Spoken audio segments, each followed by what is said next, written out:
How long are you willing to wait until you get a unified response? Don't rush me, Jeff. Guys like... 3 words. That's all it took. A reporter, just doing his job, asks the President of the United States a completely reasonable question about Iran. How long are you willing to wait? And instead of an answer, instead of any kind of presidential composure, you get that. Don't rush me, Jeff. Now, I want you to stay with me here, because what comes next in this press conference is not just unusual. It is genuinely one of the most extraordinary sets of claims any American president has made about an active military conflict, live, on camera, with no notes, no prepared briefing, and zero accountability.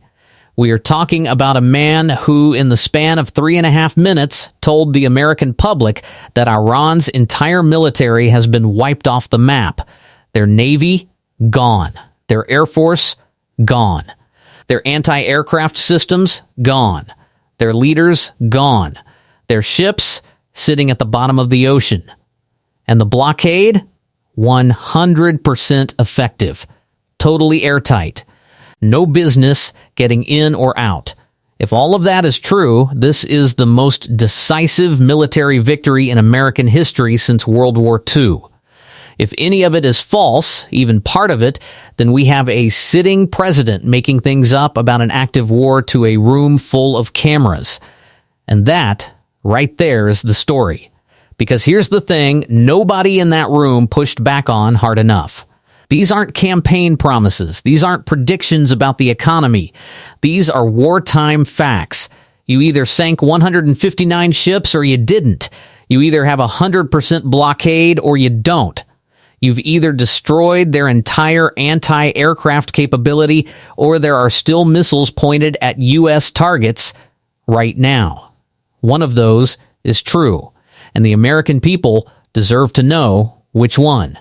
But before we get into the claims, and we are going to go through them one by one, let's go back to the beginning of this exchange. Because how Trump frames the question tells you everything about how he wants this story to be received. They're not fighting well. They've been obliterated, Jeff, obliterated. 159 ships are in the Navy. You know how many ships are at the bottom of the sea, Jeff? 159. So, and if you read the New York Times, the failing New York Times, subscriptions are way down, as you know. That's because people don't believe the stuff anymore. If you watch CNN, you'd think that they're doing well in the war. They're not doing well. They're getting absolutely decimated. Now, with all of that being said, we'll see what happens. They have a lot of, we have no pressure. It's only guys like you with a question like that about what's your time. We've been doing it for 5.5 weeks. All right. Let's slow this down, because there are several moments in that clip that deserve more than a passing reaction. First, the comparison to past wars. He lists Vietnam, Iraq, Korea, World War II. He says those conflicts took years. He's been doing this for 6 weeks. And in 6 weeks, he says, Iran's military is totally defeated. Now, set aside the geopolitical complexity. Set aside the question of what winning in Iran even means. Just focus on the raw claims. 6 weeks. Totally defeated. That is a declaration of complete military victory over a nation of 90 million people with one of the largest standing armies in the Middle East. In 6 weeks. Then he says, and I want you to hear this clearly, their Navy is gone, their Air Force is gone, their anti-aircraft is gone, all of their anti-aircraft machinery is gone. All of it. Every plane, every ship, every missile battery, gone. And then he pivots. He says maybe they loaded up a little during the 2-week pause.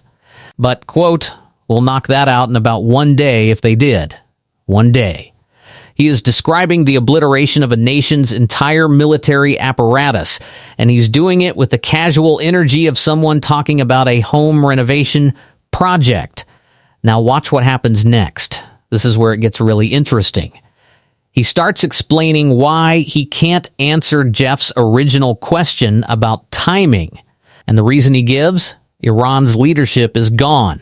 All new people. They're fighting each other for power. They're in turmoil. They don't even know who's in charge. So here's the contradiction sitting right in the middle of this press conference.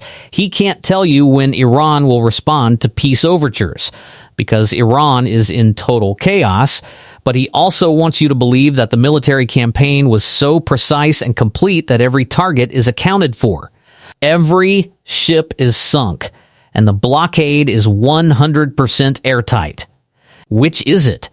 Are they obliterated, incapable of response, leaderless and broken, or are they a coherent enough entity to be in active negotiations, choosing whether or not to make a deal?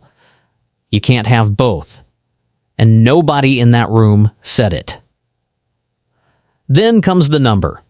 The specific, verifiable, check this right now number.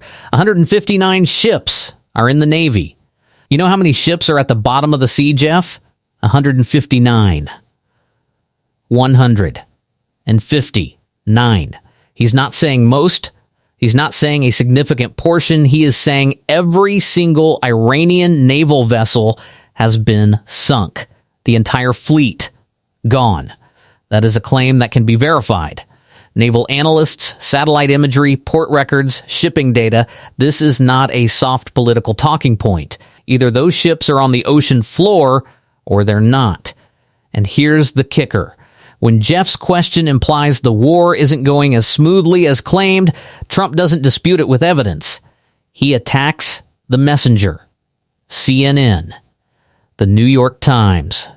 Fake news. Subscriptions are down. Nobody believes them anymore. That's the tell. When a leader responds to a specific military question with a media attack, that's not an answer. That's a deflection. And every single person watching that press conference should have clocked it immediately. This is the pattern. Make an enormous claim. Cite no source. Attack whoever asks follow-up questions. Declare victory and walk away. Here's where we land. Donald Trump, the sitting president of the United States, stood in front of cameras and declared that Iran's military, Navy, Air Force, anti-aircraft, leadership, entire naval fleet has been completely destroyed in 6 weeks.